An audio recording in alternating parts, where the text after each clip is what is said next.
Kumusta kaibigan? Ang kwento nating itatampok ngayon ay ang pelikulang Sugar and Spice. I guess no one could have predicted the shitstorm that was.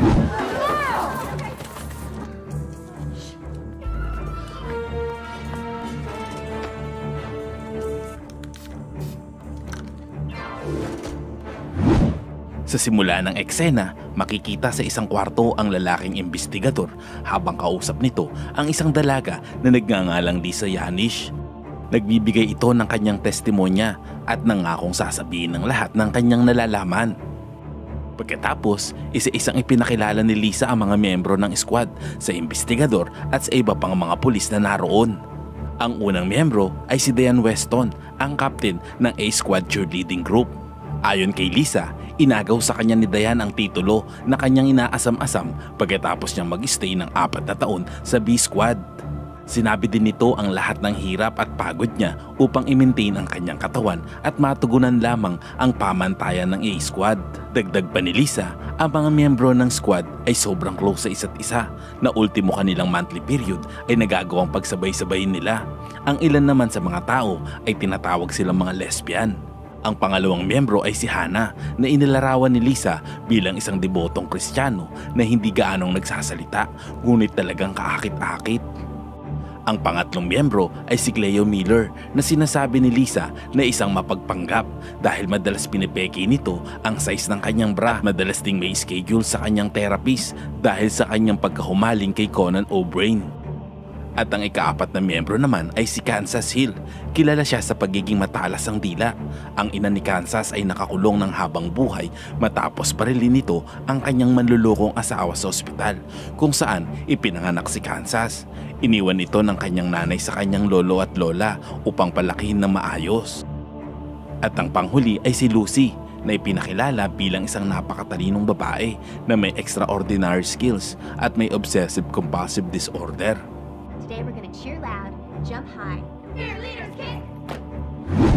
Sa tuwing darating ang kanilang school year activities, karaniwang nagsisimula iyon sa kanilang punong guro na si Mr. Smith. Nagbibigay ito ng kanyang napaka-boring at nakakaantok na mensahe sa mga mag-aaral. Samantala, tampok naman ang A-Squad cheerleaders sa opening ng school program. Inaabangan at tuwang-tuwa ang bawat mag-aaral na panoorin sila maliban sa mga miyembro ng B-Squad. Makikita ang inggit at inis sa mga ito habang nanonood. Pagkatapos ng programa, ang bagong star quarterback na si Jack na isang transferee mula sa Truman High School ay pinakilala sa mga estudyante with standing ovation pa.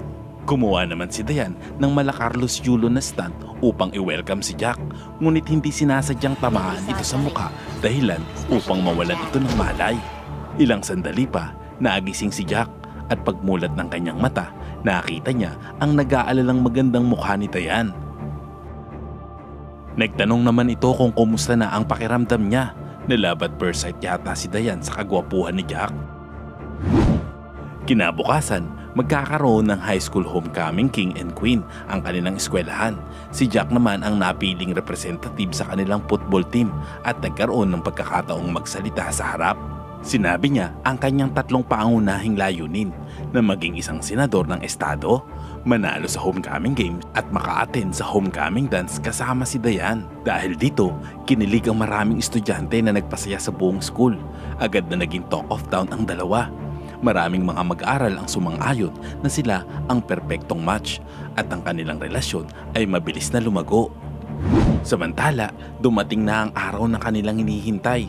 Ng mga oras na iyon, naghahanda ang dalawang magpartner sa kanilang homecoming dance. Makikita naman na nag-aabang ang kanilang mga magulang sa kanilang paglabas. Habang pababa sila ng hagdan, makikitang kinikilig at masaya ang kanilang mga magulang. Maya-maya ibinunyag ni Jack na sila ni Diane ay magpapakasal na. Bagamat nagulat sila sa kanilang sinabi, sumang-ayon na rin ang kanilang mga magulang sa kanilang desisyon. Pagkatapos, ibinunyag naman ni Diane na gaganapin ang kanilang kasal pagkatapos niyang manganak sa unang anak nila ni Jack. Buntis na pala ang loka. Sa tindi ng pagkabigla, nawala ng malay ang nanay ni Jack at nagpahayag naman ng pagkadismaya ang tatay nito at pagkatapos ay itinakwil silang dalawa. Ilang sandali pa, makikitang nakaupo ang dalawa sa loob ng kotse ni Jack sa labas ng bahay habang pinag-iisipan ng kanilang mga plano. Sinubukan ni Diane na pakalmahin si Jack at tiniyak na malalampasan nila ang lahat ng magiging hadlang sa kanilang pagsasama basta't sila ay mananatiling tapat sa kanilang mga pangako. Sa ibang eksena, inamin na ni Diane sa A-Squad Group ang tungkol sa kanyang pagbubuntis. Sa simula, nagalit at nag-alala mga ito para sa kanya. Bawat isa sa kanila ay nagpahayag ng sariling opinyon. Si Cleo ay nalilito sa pag-aakalang pinalaglag na nito ang sanggol, habang si Kansas naman ay tinanong kung magkano ang kailangan niya upang hindi na ito maituloy. Maring tinutulan naman ni Hannah ang ideyang ito at nagbungkahi na ang kanilang simbahan ay maaaring magbigay ng isang lugar para manatili si Diane sa panahon ng kanyang pagbubuntis at pagkatapos ay papaampon nila ang sanggol sa isang pamilya. Samantala, si Jack at Diane ay nangupahan ng bahay matapos mapalaya sa kanilang tahanan. Ang bagong kabanata ng kanilang buhay ay puno ng mga hamon. Ang una nilang naging problema ay ang paghahanap ng trabaho. Nakakuha si Jack ng trabaho sa isang fast food chain, ngunit hindi tumagal dahil sa pagiging inconfident. Pagkatapos ay nakahanap muli ng trabaho sa isang restaurant, ngunit tumagal lamang ito ng isang linggo hanggang sa tuluyang matanggap sa isang trabaho sa isang grocery store. Sa ibang eksena, habang namimili ang dalawa sa department store, na-realize ni Diane na hindi sasapat ang kanilang budget para sa kanilang pangangailangan. Samantala, kahit nahihirapan sila sa financial status at pagbabayad ng renta ng bahay, nagtsatsaga pa rin silang dalawa na magsipag at balansehin ang pagpasok sa paaralan at sa kanilang trabaho. Sa ibang eksena, si Lisa na kontrabida ay minsang nakita si Jack sa grocery store kung saan ito nagtatrabaho. Sinubukan itong magpapansin at magpakita ng motibo kay Jack, ngunit bigo pa rin itong makuha ang atensyon nito. Samantala, ang A-Squad Group ay binisita si Diane sa apartment nito habang nanonood sila ng isang pelikula tungkol sa pagnanakaw sa isang bangko. Biglang nagkaroon ng idea si Diane upang makalikom ng pera para sa kanyang sanggol at matupad ang kanyang pangarap na magnakaw sa isang bangko. Ilang oras din ang tinagal bago niya nakumbinsi ang mga kaibigan na tanggapin ang kanyang suhestyon. Pagkatapos ay nagpa siya silang manood ng mga pelikulang criminal series upang malaman kung paano magnakaw ng bangko nang hindi nahuhuli. Lahat naman sila ay nanumpa na hindi sasabihin kay Jack ang tungkol sa kanilang plano. Binisita naman ni Kansas ang kanyang ina na nasa bilangguan para humingi ng tip sa pagnanakaw sa isang bangko at pagkuha ng mga armas. Ipinakilala siya ng kanyang ina sa ilan sa mga kasama sa selda na magtuturo sa kanila kung paano nakawan ng isang bangko at kasama ding itinuro ang code of ethics ng pagnanakaw. Sa payo ng kanilang mga mentor, nakipag-ugnayan ng A-Squad Group kay Hank the Terminator, isang bug exterminator at nagbebenta ng illegal na armas at bala. Hindi naman alam ng A-Squad kung paano makipagnegosasyon sa presyo, kaya nakipag-deal na lang si Hank sa kanila. Ibibigay nito ng libre ang mga baril kung kakaibiganin nila ang anak na babae nitong si Fern na isasama sa kanilang squad. Nag-aalala man, sumang-ayon na din sila sa gusto nito at tinanggap si Fern sa kanilang A-Squad Group. Sinanay nila si Fern sa kanilang mga basic routines habang nag-e-ensayo ng pagnanakaw at ang kanilang sasayawin para sa Winter Ball. Sa panahon ng kanilang winter break, nag-order sila ng mga maskara ng manika upang itago ang kanilang pagkakakilanlan sa panahon ng kanilang pagnanakaw.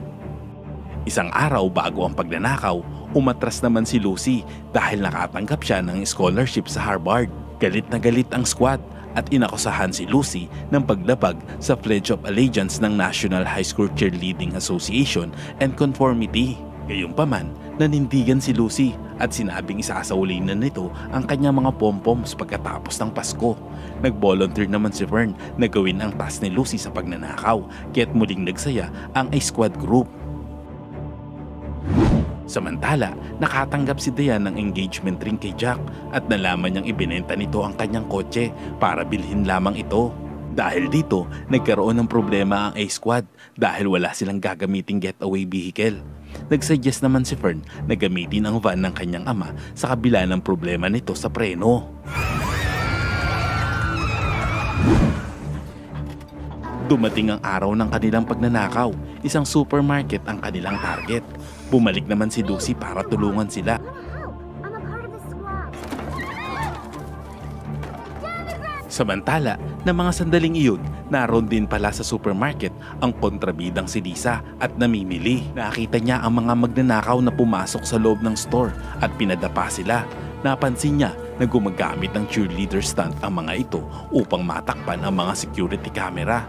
Dahil doon, naghinala na ito kung sino ang mga grupong iyon. How we doing? Go home. Samantala, matagumpay na nagawa nila ang pagnanakaw na muntik pang mabaril ang isang customer nang hindi sinasadya. I forgot to tell you. Sometimes. Pagkatapos ay ipinagdiwang nila ang tagumpay sa pamamagitan ng pagsunog ng kanilang mga costume. Naging usap-usapan naman sa media ang naging pagnanakaw. Ilang araw ang lumipas sa cafeteria ng kanilang school, hindi alam ni Dayan at ng E-Squad group na pinagsususpetyahan na sila ni Lisa hanggang sa kinumpronta sila ng mga grupo nito tungkol sa nangyaring pagnanakaw. Ilang sandali pa ay dumating ang FBI. Inimbitahan nila si Dayan at ang kanyang mga kaibigan sa kanilang stasyon para sa ilang katanungan.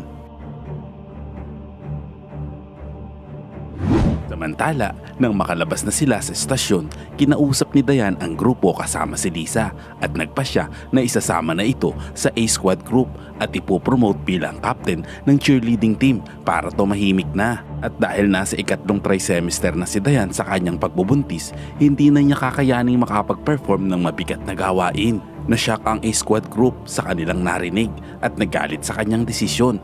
Ngunit kalaunan ay naintindihan din ng mga ito ang desisyon ng kanilang kaibigan. Sa pagtatapos ng pelikula ay makikita si Dayan na masayang pinapanood ang kanyang grupo kasama si Lisa habang nagpe-perform ang mga ito. Ang moral lesson ng pelikula ay huwag manonood ng tutorial sa mga pelikula o online kung mango-hold up ka ng bangko dahil siguradong may kalalagyan ka. Salamat kaibigan at umabot ka sa punto ng video na ito. Anong masasabi mo sa ending ng kwento? Kung nagustuhan mo ito ay baka naman pwede akong makahingi ng like at pakishare mo na rin ang ating video at pakitype naman sa comment section ang salitang Agnus Project. At kung bago ka naman sa ating munting channel ay pasubscribe naman po bilang suporta at para maipagpatuloy natin ang paghahatid ng magagandang movie recap. Panoorin mo na rin po ang buong movie pag may time ka. Salamat! Sana'y nagustuhan mo kaibigan ang kwentong ating itinampok. Kung magkagayon ay baka naman pwedeng pakilike ang video ito at pasubscribe na rin sa aking channel. Kung hindi mo naman ito nagustuhan ay pwede mong pindutin ang dislike button ng 2 beses para makasigurado ka.